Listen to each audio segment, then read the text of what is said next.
Les images que vous voyez, c'est l'avenue de Friedland. On va retrouver Igor Saïri qui est sur place pour BFM TV. Vous le voyez, la situation est très tendue là où vous vous trouvez, Igor. Ah oui, précisément, je suis au niveau du square Honoré de Balzac. Et dans la rue que vous voyez à l'image, eh bien, une voiture a pris feu et ce sont désormais 2, 3, 4 voitures qui sont en flammes actuellement. Il y a la rue à côté qui a laissé une traînée de flammes qui enflamme les autres véhicules.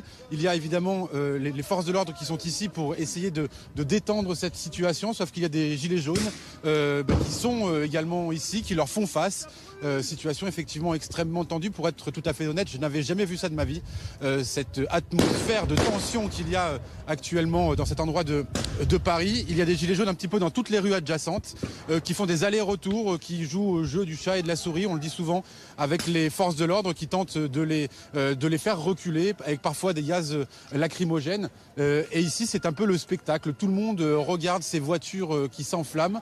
Les pompiers sont ici évidemment pour tenter d'éteindre au maximum les incendies qui se propagent, je vous le disais, sur plusieurs véhicules et plusieurs barrages de forces de l'ordre, de gendarmes mobiles sur l'avenue de Friedland, puisque en fait les gilets jaunes reculent vers le boulevard Haussmann. Il y a des barricades qui sont montées un petit peu partout, avec des échanges de projectiles entre les forces de l'ordre et les gilets jaunes, qu'on peut appeler même casseurs, parce que à part avoir entendu Macron démission, je n'ai pas eu vraiment l'occasion d'entendre de vraies revendications des gens qui sont actuellement ici et qui portent un gilet jaune.